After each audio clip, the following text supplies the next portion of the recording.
Bonjour à tous, c'est un poète slammer marseillais que l'on reçoit aujourd'hui dans le Grand Bazar. Il s'appelle Naïm Zriwel. Bonjour Naïm. Bonjour Gilles. Bienvenue sur Maritima, tu es l'invité du Grand Bazar ce week-end.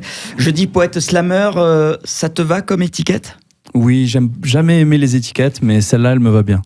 Alors, en même temps, dans le dossier de presse, tu dis « C'est avant tout une œuvre d'art littéraire ». Tout à fait. Ma musique.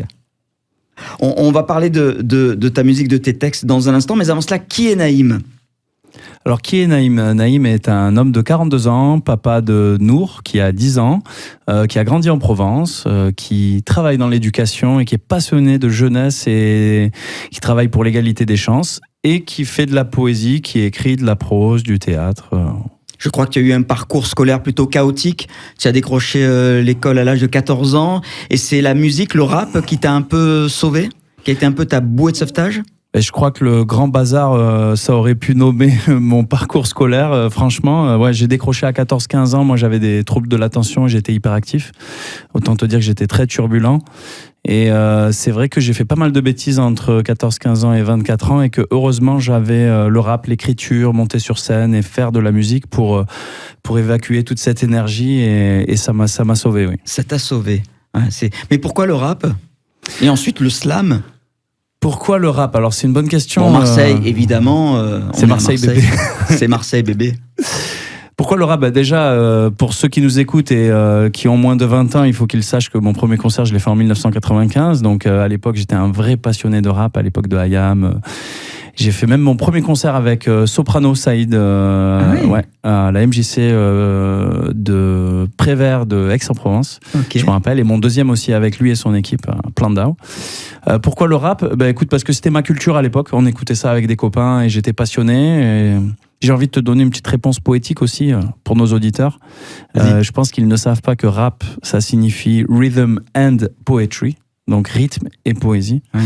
Et donc je pense qu'à l'époque j'étais déjà un poète, et puis là je vais t'épargner les poésies fleuries que j'ai écrites sur les forces de l'ordre à l'époque, mais je pense que j'étais déjà un poète. Et alors tu me disais que tu travailles pour la jeunesse, tu fais des ateliers où tu donnes dans des cours de musique, des cours de poésie, de slam, dans des classes ici à Marseille ? Exactement. Pour moi ça c'est un vrai engagement personnel. Parce que dans ma vie professionnelle, vraiment, je travaille pour l'éducation tous les jours. Mais dans ma vie personnelle, j'ai en effet des engagements auprès de profs que je trouve incroyables dans les quartiers nord notamment, qui se battent pour trouver des moyens, des prétextes et de l'ingénierie pédagogique pour attirer les jeunes et les amener vers les arts littéraires. Et je suis intervenu plusieurs fois auprès de classes et notamment de décrocheurs, justement pour leur permettre de penser et de voir la poésie différemment. Alors, je ne sais pas si toi, tu as étudié Rimbaud et le Dormeur du Val quand oui, mais il y a très enfant. Longtemps. Ouais. Oh, il n'y a pas si longtemps. En tout état de cause, c'est vrai que quand tu fais l'analyse d'un texte poétique, mais que tu as le poète en face de toi et que tu peux lui poser des questions sur son processus d'écriture, sur sa sensibilité, d'un coup, ça se transforme en quelque chose de très vivant. Alors, tu as sorti un peu avant l'été, au mois de mai, ton premier EP qui s'appelle Vertige. Exactement. C'est ça, on va écouter un petit bout ? Avec plaisir. Et puis on en parle juste après. Naïm Zriwel, qui est notre invité aujourd'hui dans le Grand Bazar. Donner un sens à la vie, mais est-ce que la vie a réellement besoin qu'on lui donne un sens ? Profond silence en réponse à mes questions sur l'existence laisse un grand vide. Looping dans le grand 8, chaque jour je me demande qui je suis. Dans mon beau miroir, l'étrange visage d'un vague inconnu. Je me sens comme un enfant amnésique perdu dans la cohue. Seul dans la foule, je crie muettement. Je cours au ralenti, je me sens nu avec des vêtements. Je regarde le monde avec les yeux d'un papou qu'on aurait soudainement téléporté dans un Apple Store. Les humains pratiquent un mystérieux sport. J'essaye d'en comprendre les règles et de compter le score. Dans les tribunes de la Bible, je me sens comme un anthropologue extraterrestre venu pour étudier une nouvelle forme de vie. 30 000 jours à peine pour comprendre, trop court pour vivre tout ce qui m'intéresse. Vous tout là-haut, à tout prix, il me faudra un sursis. Plus mon chemin je poursuis, plus mon doute s'endurcit. Chaque nuit l'angoisse m'envahit car ma mission se raccourcit. Et moins j'arrive à percer le grand secret de ce monde, et plus j'ai l'amère impression d'une mauvaise plaisanterie. Oh, j'ai le vertige face à l'infiniment grand, au puits de poussière d'étoiles dont chacun de mes atomes en sont les vestiges. Tous ces petits grains de firmament du confin de l'univers venus s'assembler pour qu'un jour enfin je respire. je respire.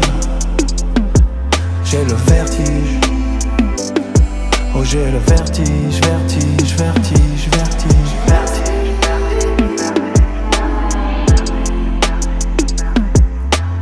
Vertige avec Naïm Zriwal qui est notre invité aujourd'hui. On le disait, artiste, poète, plein de poésie, slammer, le roi de la prose. Un EP qui est sorti, c'est ton premier d'ailleurs, qui est sorti au mois de mai. Ta musique, tu le disais à l'instant, tu la partages aussi auprès de la jeunesse. Et j'ai envie de dire aussi, cette musique-là, qu'est-ce qu'elle raconte ? Ce EP, qu'est-ce qu'il raconte ? Alors ce EP déjà, il s'appelle Vertige. Donc moi, à l'époque, j'ai repris la musique pendant le confinement. À l'époque, on distribuait des colis alimentaires avec Synergy Family et en rentrant chez moi le soir et en voyant un peu toute la misère humaine qu'on pouvait constater pendant cette période de trouble, j'avais besoin de m'extérioriser et donc j'ai fait un home studio à la maison et j'ai écrit cette première chanson d'un trait, Vertige. Qui montrait un peu mon incompréhension face aux choses de la vie, mes vertiges existentiels, etc. Et puis j'ai enchaîné sur une série de 10 chansons. Et j'ai décidé de sortir mon album à 40 ans quand même, il faut le soulever. Il n'est jamais trop tard. Il n'est jamais trop tard. C'était mon rêve d'ado en fait, à la base. Et après les autres titres, j'ai un titre qui s'appelle Les Voyageurs du Temps. D'ailleurs pour les bacheliers qui vont passer le bac de philo, ils peuvent l'écouter parce que je traverse les âges pour aller rencontrer les grands sages des temps d'avant. Voilà, j'ai des chansons qui sont en général très cinématographiques ou théâtrales puisque je raconte des histoires. Il y a un titre aussi qui s'appelle Platane où tu dévoiles un petit peu ce rapport mystérieux que tu as avec cet arbre. Tout à fait. C'est-à-dire, tu leur parles ? Alors non, je parle pas aux arbres. Je sais qu'il y en a qui leur font des câlins. Et en particulier aux platanes. Mais c'est quoi cette histoire ? L'histoire, elle a démarré justement, je me baladais avec ma mère et je disais à ma mère, j'ai toujours aimé les allées de platane. Et elle m'a posé la question bête, pourquoi ? Et j'ai pas su répondre. Et en fait, c'est la poésie qui m'a aidé à y répondre. Et donc, mot par mot, je suis remonté dans le temps. Et je racontais des séquences de mes relations avec le platane, enfant, quand je jouais au foot, en mettant 2 platanes comme des cages, ou quand je jouais dans mon lycée avec mes copains, qu'on se bagarrait derrière les platanes, ou les bêtises que j'ai pu faire. Et en fait, à la fin de l'écriture, je suis remonté à un moment triste que j'ai vécu. La poésie m'a fait un peu ressurgir ça, où j'ai perdu un ami cher sur un platane. Et donc, je me suis rendu compte de la raison pour laquelle j'avais cette relation un peu...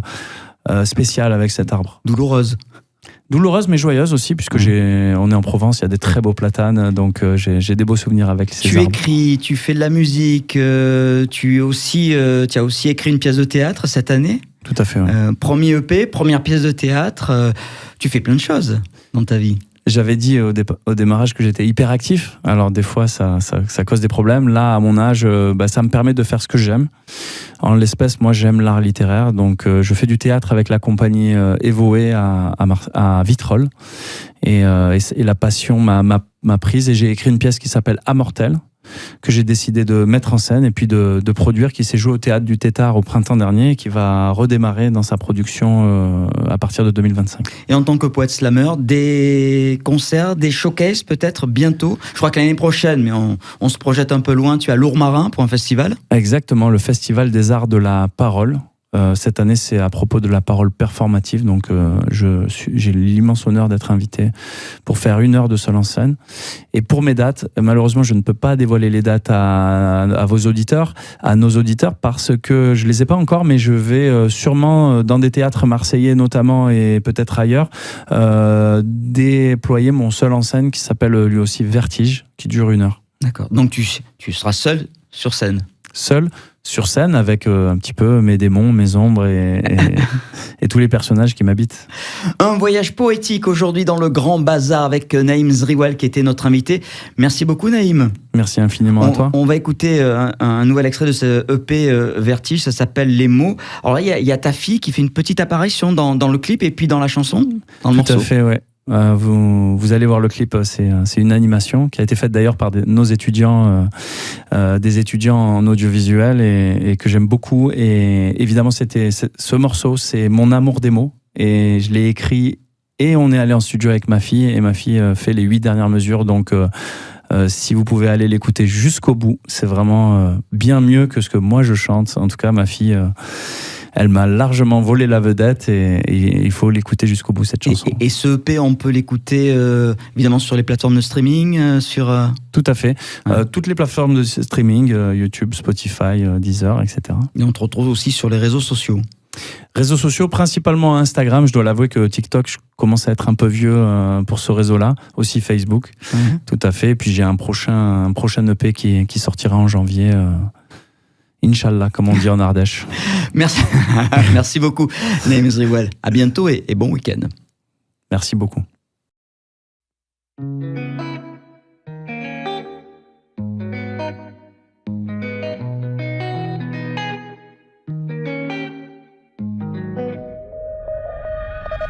Dans mon univers, il n'y a guère de mots en l'air. J'aime tous les mots, même les mots les plus grotesques. Quand j'étais môme, un jour mon père m'a offert un vieux dictionnaire. J'ai découvert le mot abracadabrantesque. Ce mot résonne encore dans mon esprit comme si j'avais marché sur la lune. Comme tous les mots qui ont rimé par la magie de ma plume. Des mots comme des lueurs de phare qui m'ont sorti de la brume.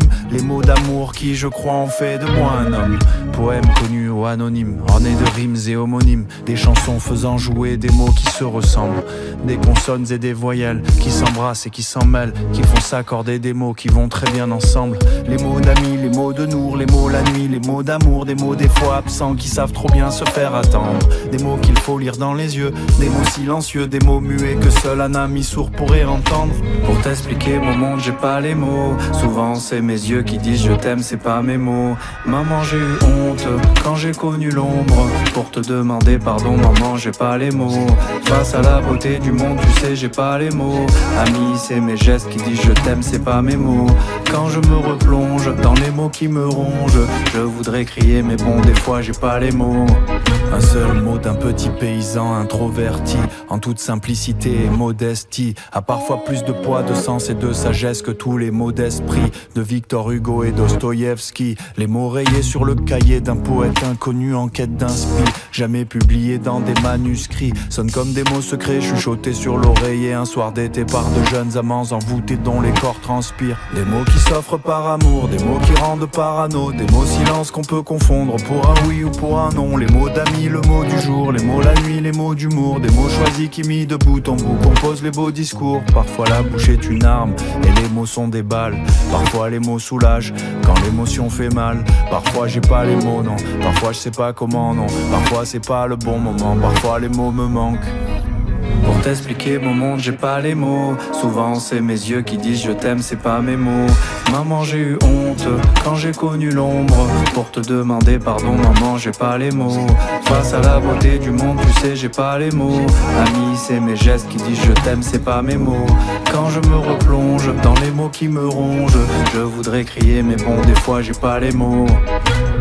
J'aime inventer des mots depuis mon premier mot. Seul j'en fais des monologues, je sais que je suis pas normal. Des dialectes extraterrestres, des langages pour les animaux. Des mots de paix universels dans une langue internationale. J'aime jouer avec les mots depuis mon premier mot. Calembours et anagrammes, charades et autres jeux de mots. J'aime laisser des mots pourrir en message dans les boîtes vocales. Des mots penchés sur le dos des cartes postales. Sous les tables des colliers, des petits mots que l'on se passe. Le nom des êtres aimés cachés dans tous nos mots de passe. Les mots, les phrases, les paragraphes de livres touchés par la grâce. Qu'à la lumière de la bougie on se lit à voix basse. Les mots qui aident, les mots boués, les mots remèdes pour te sauver de la noyade lorsque tu plonges et que tu bois la tasse.